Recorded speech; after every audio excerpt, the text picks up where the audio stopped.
Assalamualaikum warahmatullahi wabarakatuh. Kembali lagi kawan di Legenda Catur Dunia. Kembali lagi kita melanjutkan mengulas Asian Continental Chess Championship 2023 yang ada di Kazakhstan. Dan sudah memainkan matchday kedua hari ini. Matchday pertama kemarin memainkan 2 game sekaligus kawan, babak pertama dan babak kedua. Hari ini pun sejak tadi pagi memainkan game ketiga, dan saat admin sedang rekaman ini akan berlangsung game keempat kawan. Jadi untuk game keempat belum tahu hasilnya seperti apa sampai babak ketiga atau 3 game yang sudah dimainkan oleh para pemain kita kawan. Di sini Megaranto di babak pertama menang, kemudian babak 2, babak 3 bermain remis kawan. Ada juga Aditya Bagus Arfan ini babak pertama menang, kemudian melawan pecatur yang berat kawan. Di babak kedua melawan Grandmaster yang cukup mapan, Fokidov asal Uzbekistan. Aditya Bagus Arfan kalah, kemudian memetik kemenangan kembali di game ketiganya. Tapi di game keempat, Aditya Bagus ini akan berhadapan dengan pecatur kelas kakap Arjun Erigaisi. Sedangkan Megaranto akan bertemu dengan International Master asal tuan rumah Kazakov Konstantin kawan. Sedangkan untuk Iren Harisma Sukandar sampai 3 game yang sudah dimainkan ini kawan.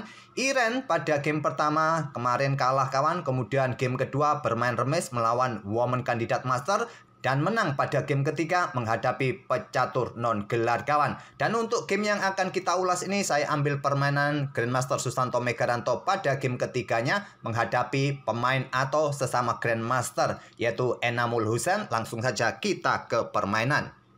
Grandmaster Susanto Megaranto Pegang Putih mengawali dengan pion D4 dan lawannya merupakan pecatur atau Grandmaster asal Bangladesh. Enamul Hussein membalas dengan pion D5, kuda F3, kuda F6, pion C4, Queen's Gambit, dan diterima oleh hitam kawan. Pion D pukul pion C4, pion E3, pion E6, gajah ambil balik pion C4, pion C5. Langkahnya masih pilihan utama dalam permainan Queen's Gambit accepted kawan. Dan di sini rokade oleh Megaranto. Kemudian ada pion A6, masih cukup standar, langkahnya pilihan utama semua sampai langkah ke-6 tahap pembukaan ini kawan. Dan di sini kawan barulah banyak pilihan yang bisa dipilih oleh putih. Gajah mundur ke petak B3 merupakan pilihan utama. Tapi di era modern generasinya Magnus Carlsen, Wesley So, Caruana, dan pemain-pemain muda saat ini kawan tidak terlalu menyukai gajah mundur ke petak B3 ini kawan. Gajah mundur ke petak B3 ini generasinya Kasparov, Kramnik, Anand, ataupun Vasily Ivanchuk kawan yang suka bermain dengan gajah B3. Kalau generasi sekarang menyukai langkah seperti pion A4, menteri ke petak E2, atau bahkan pion B3. Inilah yang dipilih oleh Susanto Megaranto, pion B3. Tujuannya kosongkan ruang kawan bagi gajah untuk ditempatkan di petak B2 diagonal gelap panjang, juga untuk perkuat petak C4 nanti jika ada ancaman pion di sini gajah ditarik mundur ke petak E2. Atau tadi ide yang lain seperti pion A4 juga menghentikan laju pion B5 kawan. Oke, lanjut ke langkah berikutnya. Hitam melanjutkan pengembangan kuda B ke D7. Tak perlu saya lanjutkan lagi beberapa variasi yang menyimpang dari jalur permainan ini kawan. Video ini akan sedikit saya persingkat. Selanjutnya gajah B2, gajah E7, dan baru di sini Megaranto membuka permainan dengan pion D pukul pion C5 untuk membuka diagonal gelapnya dan diambil balik menggunakan kuda. Kalau Stockfish menggunakan gajah kawan, agar pertukaran menteri ini tidak terjadi di lajur D. Tapi menggunakan kuda menantang pertukaran menteri dan diterima juga oleh Megaranto. Menteri pukul menteri D8 skak, diambil balik oleh gajah gelap agar rajanya masih punya kesempatan rokade, kemudian melanjutkan pengembangan kuda B ke D2. Di sini pion B5, lanjut hitam menyerang gajah, kosongkan ruang juga bagi gajahnya berkembang di diagonal terang panjang. Gajah ditarik mundur ke E2, ada gajah B7, benteng FC1 serang kuda, backup dengan gajah E7. Kemudian di sini diperkuat dengan gajah D4 kawan, dan di sini ada benteng C8. Segera mengaktifkan bentengnya dengan tempo juga memperkuat posisi kuda. Ada pion B4 untuk mendapatkan ruang tempo serang kuda juga kawan, juga persiapan untuk bertukar benteng Megaranto. Kuda lompat ke E4. Kalau Stockfish menyukai mundur ke petak D7, tapi lompat ke petak pusat ke petak E4 dan Megaranto bertukar benteng. Diambil balik oleh gajah dan mengeluarkan benteng satunya. Di sini rokade oleh Hussein. Megaranto bertukar perwira sekali lagi kawan. Diambil balik oleh kuda. Kemudian ada pion A3, perkuat rantai pionnya. dan disusul dengan langkah benteng keluar ke E8. Megaranto mengaktifkan kuda ke pusat, diusir dengan pion F6. Megaranto lompat ke C6, coba incar gajah gelap. Kalau Stockfish menyarankan putih ini bermain dengan gajah H5 kawan, coba serang benteng. Kalau pion ambil kuda, kalian sikat saja benteng. Kalau pion ambil gajah, benteng juga bisa mendapatkan gajah yang di sini dan juga persiapan discover. Kalaupun pada posisi ini tadi setelah gajah ke peta H5 kalian blokade dengan pion di sini kawan, sikat saja pion ini kawan dengan kuda.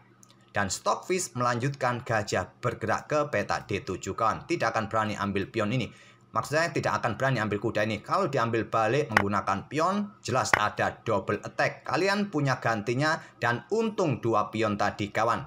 Oke, kembali lagi ke langkah aslinya. Megaranto lebih menyukai kudanya ke peta C6. Di sini gajah mundur ke F8 dan Megaranto melanjutkan gajah H5 sekarang. Cukup berbeda kali ini kawan. Dan pion G6 karena sudah tidak ada kuda di peta E5 tadi, jadi pion tidak bisa disikat, terpaksa gajah mundur ke F3. Kuda manuver ke D2 dan persiapan juga untuk menempati peta C4 mungkin di sini. Selanjutnya gajah ambil pion F6.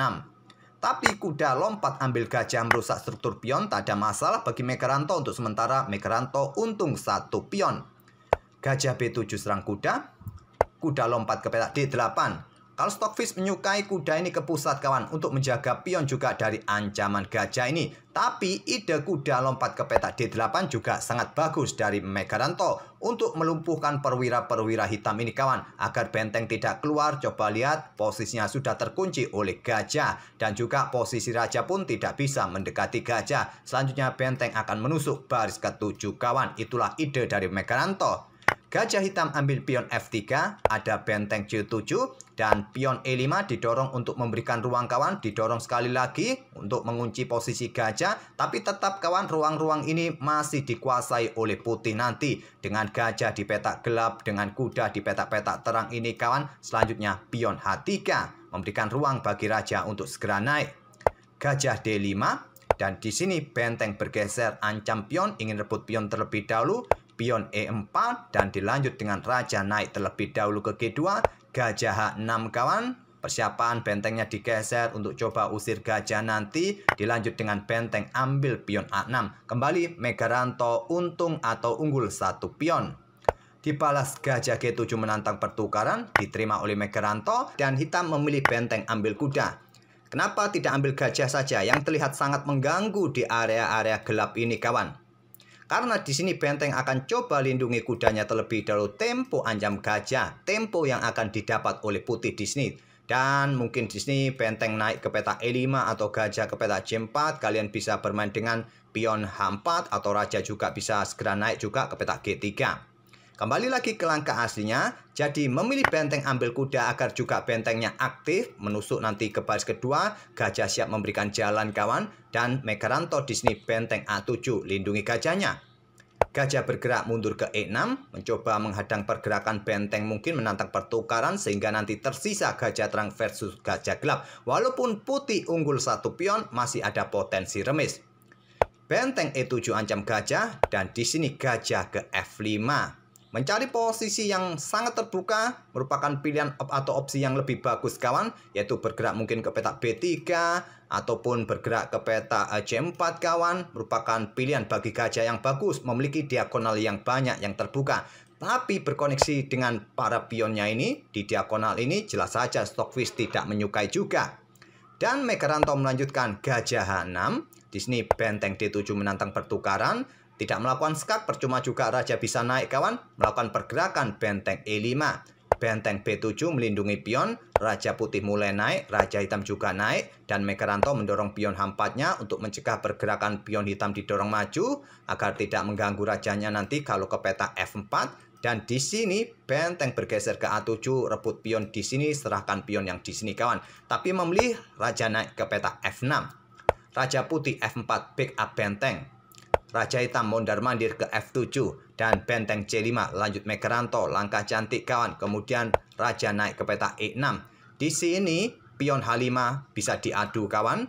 Ya tidak mungkin diambil oleh pion, nanti gajahnya bisa jatuh. Memilih dengan benteng E5 skak. raja mundur lagi ke F7. Dan di sini benteng ke C5 masih petak yang bagus bagi benteng, tapi memilih petak D5 dan raja kembali ke E6. Di sini benteng ke C5 masih jadi pilihan utama, tapi memilih melakukan skak. Di posisi ini kawan, sepertinya mereka berdua sepakat remis. Kalau dilihat dari evaluasi bar kawan, Megaranto ini sebetulnya masih punya kesempatan untuk menang. Mungkin pada posisi ini benteng ke C5 merupakan pilihan terbaik dari Stockfish kawan. Dan di sini kalaupun raja ini hanya mondar-mandir, di sini kalian bisa melakukan skak terlebih dahulu dengan benteng ke petak C6 untuk memaksa raja ini kembali ke habitatnya di baris ke-7. Nah, di sini kalian bisa bermain dengan benteng ini bergeser ke petak A6 untuk menghentikan potensi benteng yang mencoba menyerang nanti kawan. Tinggal nanti juga kalian mencoba bergerak dengan gajah nantinya. Masih ada kesempatan menang dari Stockfish kawan. Tentu saja kita manusia, bukan engine, bukan komputer. Tentu saja dalam kontrol waktu yang terbilang ya mepet kawan. Di posisi ini tadi kita lihat hanya tersisa beberapa detik saja Megaranto di langkah ke-42-nya. Dia sengaja memang membuat langkah-langkah yang berulang. Walaupun kontrol waktunya juga mulai ditambah selepas langkah ke-40 kawan. Itulah kawan game dari Megaranto di babak ketiga. Dan saat admin selesai rekaman ini berlangsung juga game keempatnya kawan. Kita tunggu hasilnya seperti apa besok. Kita doakan saja bahwa ada beberapa pemain kita yang bisa menang dan bisa kita ulas gamenya besok. Oke, kita akan bertemu di video-video berikutnya. Terima kasih. Wassalamualaikum warahmatullahi wabarakatuh.